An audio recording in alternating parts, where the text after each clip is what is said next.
sakit na kinakat, hindi yung masasaktan ka kasi nga binubunot niya ay yung from root yung ganito. Tapos itry mo muna. Itry mo muna kung marami, kung makapal yan. Itry mo muna para hindi ka masyadong masaktan. So,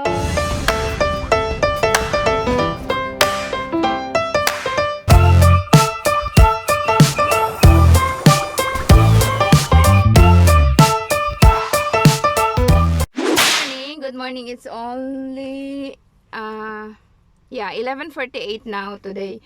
And you know naman, kung napanood nyo na yung vlogs ko, okay, this is the continuation doon sa pagising ko, pinakain ko yung aking si Sophie. And then, yun nga, and so, syempre, time to take shower na, maligo na ako.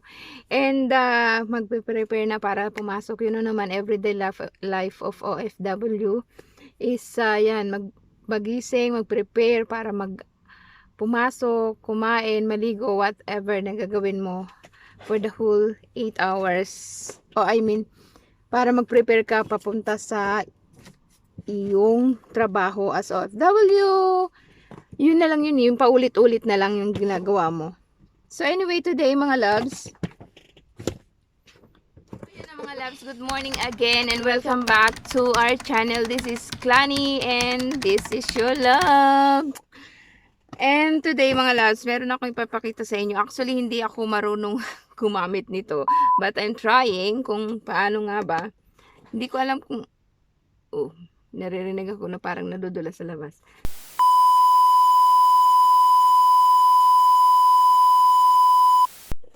Wait lang. Where are you? Meanwhile. Yala, okay. Good girl. So, ayun, naglalaro siya. Anyway, yan nga mga loves. Actually, nakabili ako. Or, kung napapanood nyo yung mga vlogs ko, nag-vlogs na ako nito about sa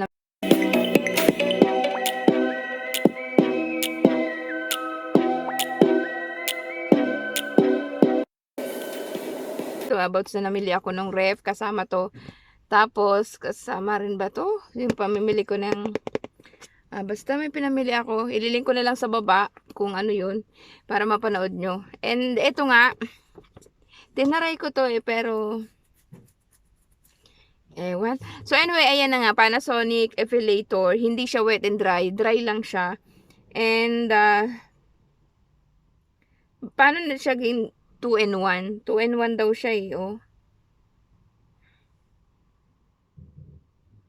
2-in-1 meaning kasi meron sa loob. Okay? So, buksan natin to.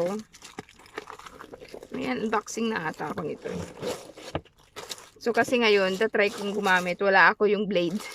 I mean, yung parang razor na. So, ayan. Kaya siya naging 2-in-1. Meron siyang, ayan, isang blade at saka isang ganito, dalawa. Tapos, ayan yung mga nasa loob. So, gagamitin ko to sa aking mga kilikili at saka sa legs, okay? And then, we'll see kung anong magiging result. Anyway, maliligo muna ako. So, see you later! 1 hour later. So, ayan na nga mga loves. Nakapaligo na ako and hindi ko to masyadong pinapakita sa publiko, diba? Binablurred ko pa nga minsan. Para hindi makita ang katotohanan. Pero anyway, dahil gagamitin natin to, is kailangan nating ipakita. So, i-plug in muna natin. At tanggalin natin to. So, ayun na nga mga loves. Medyo matagal-tagal na akong hindi nakaka-pluck. Nakakabunot nito. Kasi nga, wala akong time and wala ring pang gamit or tools. So anyway, ito na nga mga loves, buksan natin. Ayan, so yung way kung paano to gamitin is dapat is pag ganito. Darang! Nakikita nyo ba? Mahaba ng buhok niyan. Ayan oh. Mahaba ng buhok niyan. So, let's start.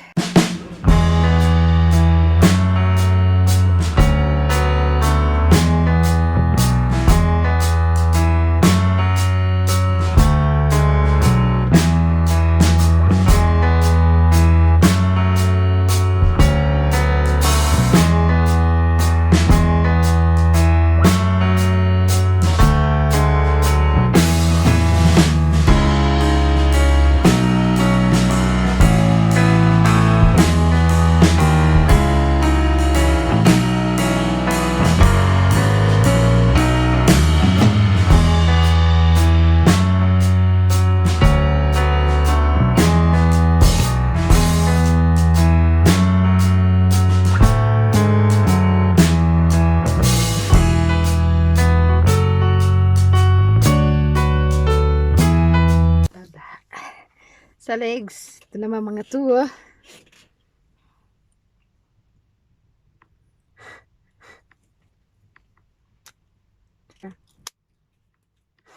Okay.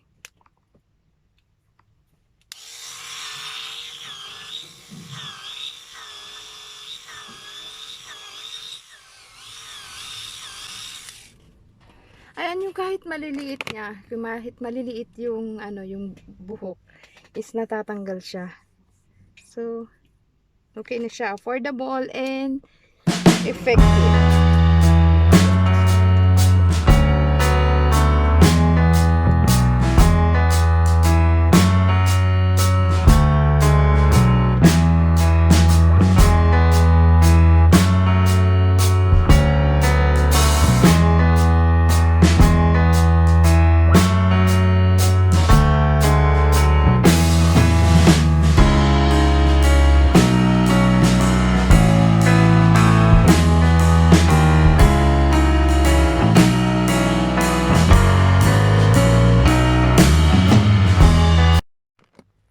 Yun na nga po mga loves, ang aking paggamit ng Panasonic Epilator.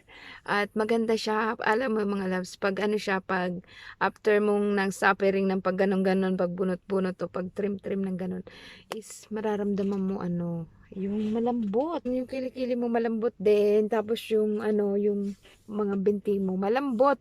Malambot siya after ng pag tanggal-tanggal mo. Syempre, kailangan mo rin talagang magtiis sa nararamdaman ng bunot o yung machine. So overall maganda siya, tapos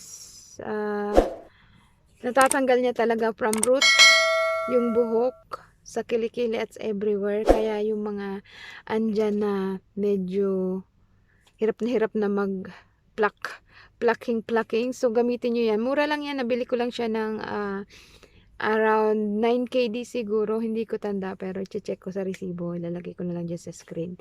At yun nga po ang ating paggamit ng Epilator Panasonic. So maganda siya, and that's all mga loves. So kailangan ko na talaga mag-ayos at kailangan ko nang pumasok sa trabaho. Thank you so much for watching. It's me again, Lani, and God bless.